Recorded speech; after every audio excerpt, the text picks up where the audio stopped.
بسم الله الرحمن الرحيم. اللهم صل على محمد وعلى آل محمد كما صليت على إبراهيم وعلى آل إبراهيم إنك حميد مجيد. اللهم بارك على محمد وعلى آل محمد كما باركت على إبراهيم وعلى آل إبراهيم إنك حميد مجيد. صبر کرنے والوں کے لیے اللہ تعالیٰ کشادگی پیدا فرما دیتے ہیں. حضرت ابو ہریرہ رضی اللہ عنہ بیان کرتے ہیں کہ اس ذات کی قسم جس کے سوا کوئی معبود ہے، میں بھوک کی وجہ سے اپنے جگر پر بوجھ دے کر زمین پر لٹا کرتا تھا اور کبھی بھوک کی وجہ سے پیٹ پر پتھر باندھتا. ایک دن میں اس راستے پر بیٹھ گیا جہاں سے صحابہ رضی اللہ عنہ نکل کر جاتے ہیں. حضرت ابوبکر کے پاس سے گزرنے لگے. میں نے ان سے ایک آیت کے متعلق سوال کیا اور مقصد یہ تھا کہ اس طرح وہ مجھے اپنے گھر تک لے جائیں گے، مگر انہوں نے ایسا نہ کیا. پھر عمر رضی اللہ عنہ گزرے. میں نے اسی غرض سے ان سے بھی ایک آیت پوچھی مگر وہ بھی مجھے ساتھ نہ لے گئے. پھر حضور نبی کریم صلی اللہ علیہ وسلم گزرنے لگے. مجھے دیکھ کر تبسم فرمایا، میری گرد کو بانپتے ہوئے فرمایا، ابو ہریرہ میرے ساتھ آؤ. میں ساتھ ہو لیا. دروازے پر جا کر داخل ہونے کی اجازت چاہی. آپ صلی اللہ علیہ وسلم اجازت مرمت فرمائی. میں داخل ہوا، دیکھا کہ دودھ کا پیالہ رکھا ہے. ارشاد فرمایا، یہ کہاں سے آیا ہے؟ عرض کیا گیا، فلاں مرد یا عورت نے آپ کے لیے ہدیہ دیا ہے. فرمایا ابو ہریرہ میں نے عرض کیا، لبیک یا رسول اللہ. فرمایا، اہل صفہ کے پاس جاؤ اور ان کو میرے پاس بلا لاؤ. ابو ہریرہ کہتے ہیں کہ یہ بات مجھے بہت محسوس ہوئی کہ دودھ کا ایک پیالہ بھرا اہل صفہ کے کیا کام آئے گا، اور میرا تو حق بھی تھا کہ مجھے مل جاتا کہ پی کر کچھ قوت حاصل کرتا، مگر اللہ تعالیٰ اس کے رسول صلی اللہ علیہ وسلم کی اطاعت سے چارہ نہیں تھا. میں گیا ان حضرات کو بلا لایا. وہ حاضر ہوئے، اجازت لے کر مجلس میں عالیہ میں بیٹھ گئے. آپ صلی اللہ علیہ وسلم نے فرمایا، ابو ہریرہ وہ پیالہ پکڑ اور ان کو دے. میں نے پیالہ اٹھایا اور ایک کو دینا شروع کیا. وہ خوب پی کر اور سیر ہو کر مجھے واپس کر دیتے، حتیٰ کہ حضور اللہ صلی اللہ علیہ وسلم کی باری پہنچ گئی اور لوگ سب سیر ہو گئے. آپ صلی اللہ علیہ وسلم نے پیالہ پکڑ کر ہاتھ میں رکھا. فرمانے لگے، ابو ہریرہ. میں نے عرض کیا، یا لبیک یا رسول اللہ. فرمایا، اب تو میں اور تو ہی باقی رہ گیا. میں نے عرض کیا، آپ نے حق فرمایا یا رسول اللہ صلی اللہ علیہ وسلم. فرمایا، تو بیٹھ اور پی. میں بیٹھ گیا اور پینے لگا. آپ نے پھر فرمایا، پی. میں نے اور پیا. آپ فرماتے رہے، میں مزید پیتا رہا، حتیٰ کہ میں نے عرض کیا، ذات کی قسم جس نے آپ کو نبی برحق بنا کر بھیجا ہے، آپ تو خلق سے نیچے اترنے کو بھی راستہ نہیں. اور پیالہ آپ صلی اللہ علیہ وسلم کو دے دیا.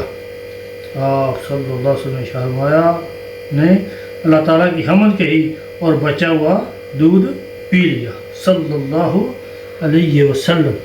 اسی کیا نہیں جراثیم لا جاتا ہے. اہل صفہ زبان ہے کہ انہوں نے کتنے بندے ہیں؟ کم و بیش 70 بندے ہیں.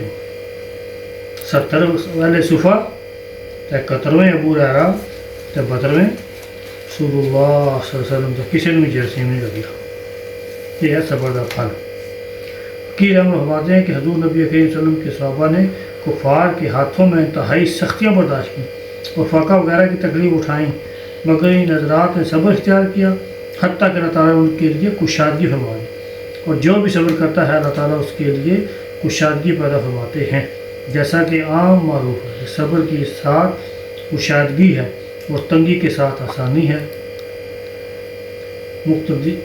متقدمین صالحہ حضرات کوئی شدت و تکلیف دیکھتے تو اس کے اجر و ثواب کی امید میں خوشی محسوس کرتے تھے. انہوں کو تکلیف آتی ہے، کوئی پریشانی آتی ہے کہ خوش ہوتے. کیوں؟ جس دن اللہ پاک ساڈے گناہ معاف فرمائے. اسی جو ہے مصیبت اپنے پتہ نہیں کیسے سمجھ جائے. جبکہ حضرت رضی اللہ عنہ سے روایت ہے کہ انہوں نے فرمایا، کیا میں تمہیں سب سے زیادہ امید افزا آیت نہ بتاؤں؟ عرض کیا گیا، بتائیے. تو آپ نے یہ آیت پڑھی سورۃ شورا کی، جس کا ترجمہ ہے، تم کو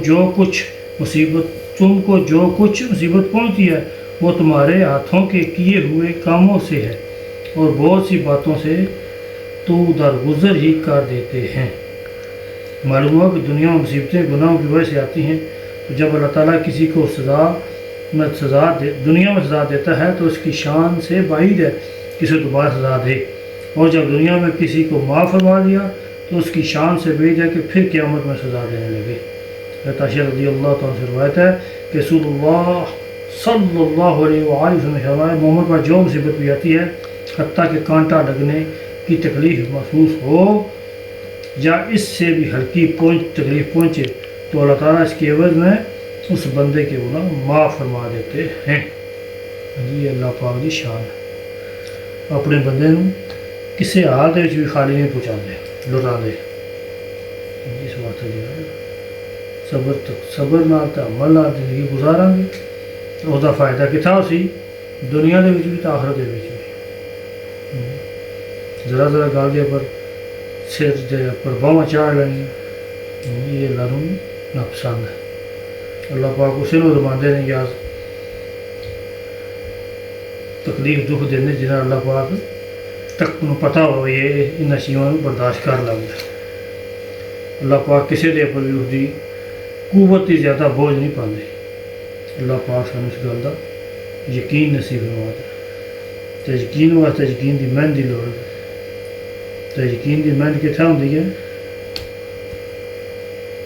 اپنے گھر مال دے وچ رہ کے نہیں ہوندی، انہیں مشاواں چھوڑ کر پھر ہوندی ہے۔ سبحانک اللہم و بحمدک اشہد ان لا الہ الا انت استغفرک و اتوب الیک۔